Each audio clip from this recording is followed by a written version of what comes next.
ಅವರ ಜಯಂತಿ ಪ್ರಯುಕ್ತವಾಗಿ ನಮ್ಮ ಕಾರ್ಯಕರ್ತ ಪತ್ರಕರ್ತರ ಸಂಘಟನೆ ಅಧ್ಯಕ್ಷರ ಮಹದಾಸೆಯಿಂದ ಎಲ್ಲ ಮಕ್ಕಳಿಗೆ ಇವತ್ತು ನೋಟ್ ಪೆನ್ ವಿತರಣೆ ಅಂತೇಳಿ ತಿಳಿಸಿದ್ರಿಂದ ನಿಮ್ಮೆಲ್ಲರಿಗೂ ಈ ದಿವಸ ಅವರ ಜಯಂತಿ ಪ್ರಯುಕ್ತವಾಗಿ ನಿಮ್ಮೆಲ್ಲರಿಗೂ ನೋಟ್ಸ್ ಪುಸ್ತಕ ವಿತರಣೆ ಮಾಡಲಿಕ್ಕೆ ಶಾಲಾ ಉದ್ಯೋಗ ಪರ್ಮಿಷನ್ ತಗೊಂಡು ನಿಮಗೆಲ್ಲರಿಗೂ ವಿತರಣೆ ಮಾಡ್ತೀವಿ.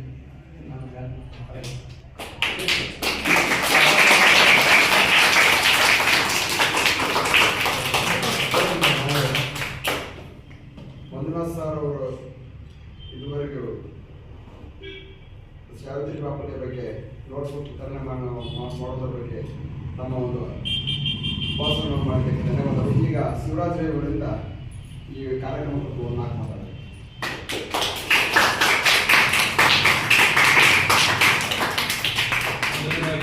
ಮುಖ್ಯ ಗುರುಗಳಿಗೆ ನಮಸ್ಕಾರ ಮಾಡುತ್ತಾ ಮತ್ತೆ ಶಾಲಾ ಶಿಕ್ಷಕರಾದ ಮೇಡಮ್ ಅವರಿಗೂ ನಮಸ್ತೆ ಮಾಡುತ್ತಾ ಈ ದಿನ ಅಕ್ಷರದವ ಸಾವಿತ್ರಿಬಾಯಿ ಫುಲೆ ಅವರ 197ನೇ ಜಯಂತಿಯ ಪ್ರಯುಕ್ತ ಕರ್ನಾಟಕ ಕಾರ್ಮಿಕರ ಪತ್ರಕರ್ತರ ಧ್ವನಿ ಸಂಘಟನೆಯ ವತಿಯಿಂದ ನಮ್ಮೆಲ್ಲ ಸಂಘದ ವತಿಯಿಂದ ಈ ದಿನ ನಾವು ಮಕ್ಕಳಿಗೆ ಪುಸ್ತಕ ವಿತರಣೆ ಮಾಡ್ತೀವಿ. ಪುಸ್ತಕ ಮತ್ತು ಪೆನ್ ಯಾಕಪ್ಪ ಅಂತಂದ್ರೆ 197 ವರ್ಷದ ಕೆಳಗೆ ಅಸ್ಪೃಶ್ಯತೆ ಜೀವಂತವಿದ್ದಾಗ ಸಾವಿತ್ರಿಬಾಯಿ ಫುಲೆ ಅವರು ಜ್ಯೋತಿಬಾ ಫುಲೆಯೊಂದಿಗೆ ವಿವಾಹ ಆಗ್ತಾರೆ. 7 ವರ್ಷ 8 ವರ್ಷ ಇದ್ದಾಗ ಅವ್ರು ವಿವಾಹ ಆಗಿ ಅವರು ಶಿಕ್ಷಣ ಬಗ್ಗೆ ಗಮನ ಕೊಡ್ತಾರ. ಮಕ್ಕಳಿಗೆ ಕಲಿಸ್ಬೇಕು, ಹೆಣ್ಣು ಮಕ್ಕಳು ಕಲಿಬೇಕು ಅಂತ ಆ ಒಂದು ಸಂದರ್ಭದಾಗ ಏನಾಗುತ್ತೆ ಅಂದ್ರೆ ಆಗ ಹೆಣ್ಣು ಮಕ್ಕಳು ಓದಂಗಿಲ್ಲ ಅಂತ ಒಂದು ಇದು ಇತ್ತು. ಅಂದ್ರೆ ಮನಸ್ಫೂರ್ತಿ ಅಂತಾರಲ್ಲ ಅದು ಆ ತರ ಇದ್ದಾಗ ಇವರು ಪುಸ್ತಕ ನಾವು ಹೆಣ್ಮಕ್ಳಿಗೆ ವಿದ್ಯಾಭ್ಯಾಸ ಕಲಿಸಲೇಬೇಕು ಅಂತಂದು ಪುಸ್ತಕ ತಂದು ಟ್ಯೂಷನ್ ಮಾಡಕ್ಕೆ ಶಾಲೆಗಳಲ್ಲಿ ಹೋಗ್ತಾ ದಾರಿ ಹೋಗ್ತಾ ಇದ್ದಾಗ ಇವ್ರಿಗೆ ಏನ್ ಮಾಡ್ತಾರ, ಸಗಣಿ ನೀರು ಕಲಿಸಿ ಅವ್ರ ಮೈ ಮೇಲೆ ಎರ್ಸೋದು. ಇವ್ರು ಹೆಣ್ಮಕ್ಳು ಶಿಕ್ಷಣ ಕಲಿಸ್ತಾರ, ಇವ್ರು ಕಲ್ಸಕ್ ಬಿಡಬಾರ್ದು ಅಂತಂದು ಸಾವಿತ್ರಿಬಾಯಿ ಫುಲೆ ಮೇಡಮ್ ಅವರಿಗೆ ಸಗಣಿ ನೀರು ಹೋಗೋದು, ಕಲ್ಲು ಹೊಡೆಯೋದು, ಈ ರೀತಿ ಒಟ್ಟು ಹೆಣ್ಮಕ್ಳಿಗೆ ಯಾರು ಶಿಕ್ಷಣ ಕಲಿಸಬಾರ್ದು ಅನ್ನೋ ಒಂದು ದುರುದ್ದೇಶದಿಂದ ಆ ತರ ಮಾಡ್ತಿದ್ರು ಆವಾಗಿನ.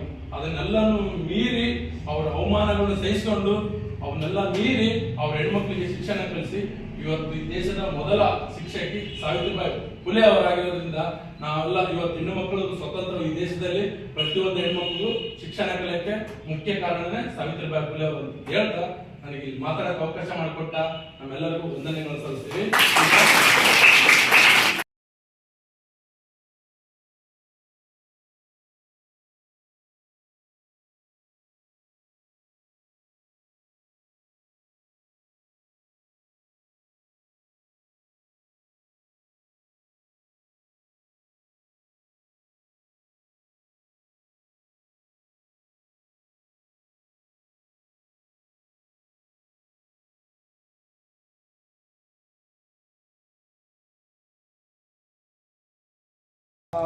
ಅಂಗವಾಗಿ ನಾವೇನು ಚಿಕ್ಕದಾಗಿ ಕಾರ್ಯಕ್ರಮ ನೆರವೇರಿಸಿದೆ. ಅದರ ಜೊತೆಗೆ ನಿಮಗೆ ಸಾವಿತ್ರಿಬಾಯಿ ಫುಲೆ ಬಗ್ಗೆ ಗೊತ್ತಿದೆ. ಇವತ್ತಿನ ವಿಶೇಷದ ಜೊತೆಗೆ ಇವತ್ತು ನಮ್ಮ ಕೊಟ್ಟೂರಿನ ಕಾರ್ಯನಿರತ ಪತ್ರಕರ್ತರ ಧ್ವನಿ ಸಂಘದ ಅಧ್ಯಕ್ಷರಾಗಿರ್ತಕ್ಕಂಥ ಕನಕಪತಿ ಶಿವರಾಜ್ ಸರ್ ಮತ್ತು ಗೌರವಾಧ್ಯಕ್ಷರಾಗಿರ್ತಕ್ಕಂಥ ಮಾರೇಶ್ ಸರ್ ಅವರು ಹಾಗೂ ಖಜಾಂಚಿಗಳಾಗಿರ್ತಕ್ಕಂಥ ಮಂಜುನಾಥ್ ಸರ್ ಅವರು ಹಾಗೂ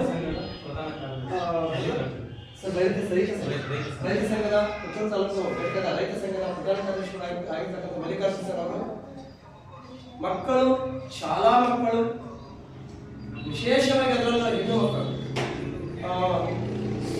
ಒಂದು ವಿದ್ಯೆಯನ್ನು ಕಲಿಯೋದ್ರ ಜೊತೆಗೆ ಸುಸಂಸ್ಕೃತರಾಗಬೇಕು, ಭಾರತ ದೇಶದ ಉತ್ತಮ ಪ್ರಜೆಗಳಾಗಬೇಕು.